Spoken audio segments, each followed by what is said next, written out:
The NFL is dipping their toes into the water of Madrid for the first ever game in Madrid, Spain. They'll play it over at the home of the 15-time UEFA Champions League winners Real Madrid from Estadio Santiago Bernabeu.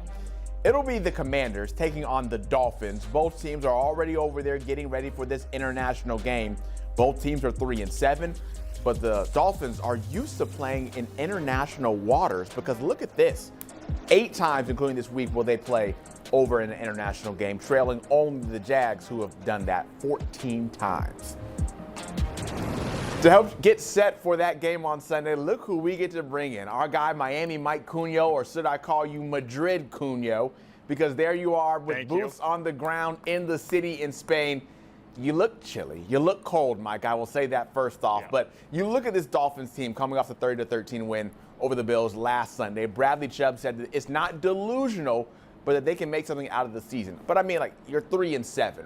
What type of momentum can they carry over in a Sunday?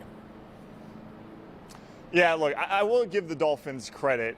You know, they would have to string together a lot of wins. They basically have to win out if they want any chance of making the playoffs at this point. But I will give them a lot of credit in the sense that this team does not seem to have quit on itself. They have not seemed to quit on head coach Mike McDaniel. They're still out there fighting, and I think that result last week, that 30-13 win against the Bills, really proved how resilient that locker room has been, because that was a Bills team they had lost their last 7 meetings against, and the Bills have been kind of the reigning champs there in the AFC East for a long time. So to get over that hump in a season like this, I think that actually says quite a lot about head coach Mike McDaniel and that locker room right now. Of course, probably going to lean a lot on Devon Achane again in this coming game against the Commanders. Offensively, he's already at something like 1,000 all-purpose yards for the Miami Dolphins. The Dolphins' offense has been a work in progress all year. When you throw in the mix of guys like Darren Waller and Tyreek Hill being taken out of the mix,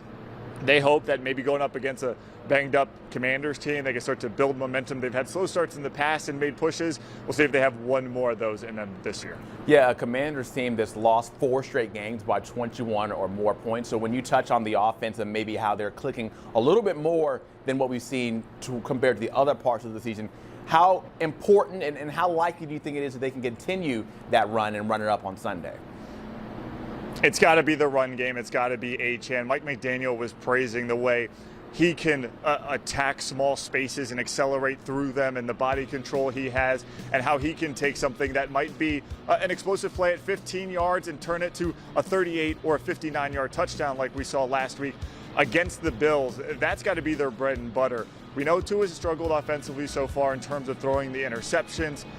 If they can lean on the run game, that takes some of that pressure off of Tua. Even though he had 2 picks last week, I think the Dolphins were, I don't want to say okay with it, but it was something they could live with because they were deep shots. It eventually just kind of resulted in what would just be a punt on 3rd down. So the Dolphins minimize their mistakes. They got to get their execution back up to par. That's something that has struggled all year.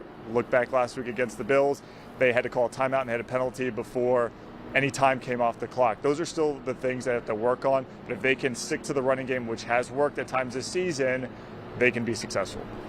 Mike, I know it's not a good thing to be a jealous person, and I don't want to be jealous. I don't want to sound jealous in my next question to you, but I've seen the videos you've put up there on social media of you eating your way around Madrid, having tapas here, having tapas there, and I just have to say, I wish that were me. And my first question to you is, how is that food over there in Madrid? Because you're chowing down on it as we show it. What do you mean, how good is it? You know it's good. You know, it's amazing food. It's clean. It's healthy. It's not processed. It's all tapas. It's all natural. It's fantastic, Zach. You've been here. You know what it's like. But I got to tell you, when it comes to the HQ foodies, move over, buddy. I think I'm gonna have to occupy that lane with you as well. Mike, I thought we were good. I thought we were on great terms, but there can only be one all-dredge over here on this spot, and that's me. Go follow my food page, all.dredge. And my question for you is, I saw you eating the churros from the place San Ginés, which has been around since like 1894. What did you think of it? We saw you dip it in there. I ate there in February. How did you feel about these churros? Well, let me tell you, it's a really cool late night spot to go to. It's open 24/7. You dip it in the chocolate. It is saltier than what we're normally used to back in the States. You know, we get the sugary churros here. Here it's like a little bit of a salty and sweet snack because you dip it in the chocolate.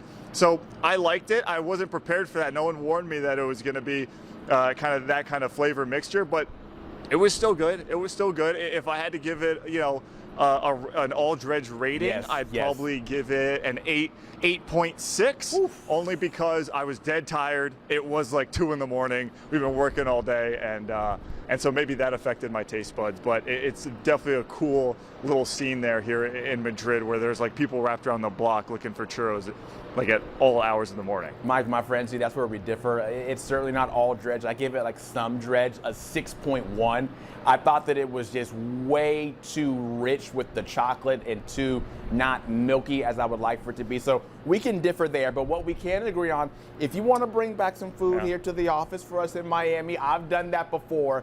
Let us all enjoy the riches of Miami food. Become Miami Mike, but hey, Madrid Mike might be even more fun. Listen, if I'm going to become Madrid Mike, I might not come back. So I'll have to send you something, some duty free. I don't know, but yeah, no, I'm not going to bring you any food. I'm keeping it. I'm going to eat my way through here for the next couple of days. You come over here. You know how many delays I had to get through to come here? No, I'm not making it easy on anybody.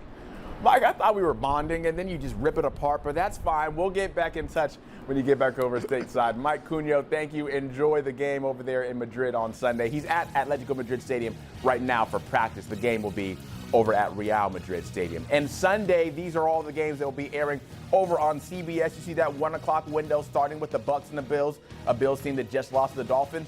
4:25 window, you get the Chiefs at the Broncos or the Ravens at the Browns Sunday on CBS.